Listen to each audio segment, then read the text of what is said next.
The iPhone is the most selfish necessity ever devised. Believe it.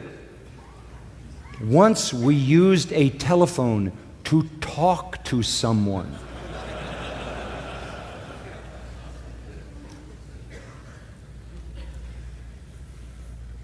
Technology has put in the hand and soon on the nose the most constant, the most incessant, the most accessible, the most visual, private world of self-centered indulgence and temptation that humanity's ever known.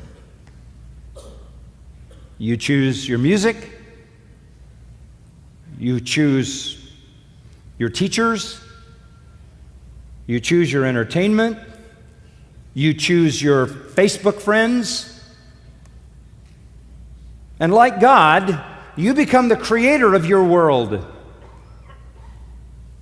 And you consign the world that you reject to the outer darkness of cyberspace that doesn't invade your private creation. Your little private creation's whatever you want, and it omits whatever you reject. And the force of temptations and the facility with which you can indulge yourself in them and no one knows is devastating to fellowship. Carl Trueman was writing about this, and he said the language of friendship is hijacked and cheapened by the internet social networks. Facebook friends.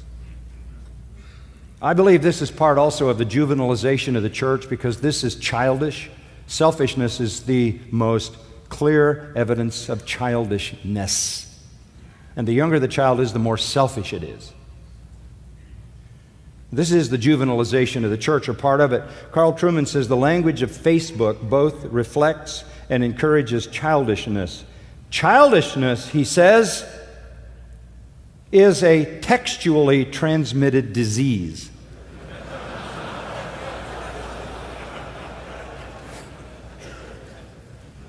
By the way, you might want to know this, the latest survey, the average high school student is on the internet 9 hours a day. Average high school student. You think about that as a pastor trying to create a fellowship with the next generation. Carl Trueman says, such are human amoebas, subsisting in a bizarre non-world that involves no risk to themselves, no giving of themselves to others, no true vulnerability, no commitment, no sacrifice, no real meaning or value. He says they are self-created avatars. And real fellowship doesn't exist in that world.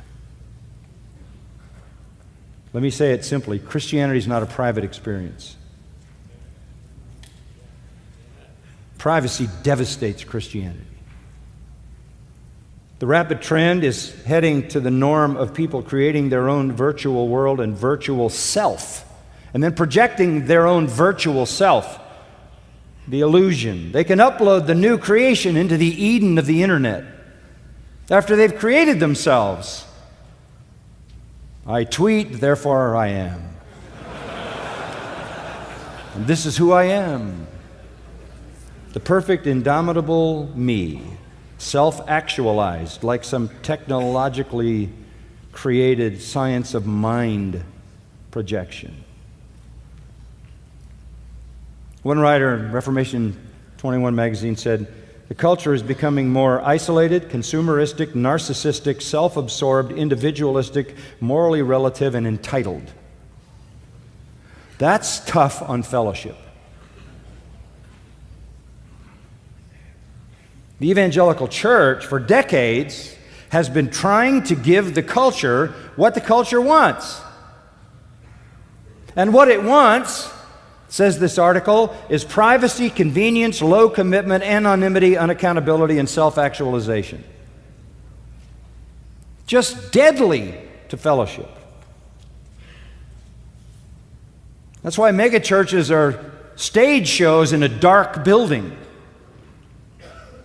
Nothing going on between the people sitting in the dark. We can't keep this out of the church, especially when we're so committed to trying to give the culture what it wants in the name of evangelism. Church life is falling victim to the seductive self-design. I read several articles this last week, and this was kind of the bottom line. I can't find a church I like. I can't find a church I like. By the way, attendance in most megachurches is on the decline. So what you're going to have, and the trend is, that people will belong to the first church of iTunes. That there will be church planters, and they will plant their own church with one member. You have your music, your teachers, your messages, and your friends. I think now either the first or second largest church in America is an online church. There are churches that now have a Facebook wall. And I read another advertisement by a church, join an e-group. This is the trend. Oh, at a real church, you might have to face an enemy. At a real church, you might have to sit next to somebody disgusting. At a real church, you might hear a message from a preacher who doesn't say what you want to hear. And worst of all, you might have to sing an old hymn in 4/4 time led by a senior citizen. Can you imagine?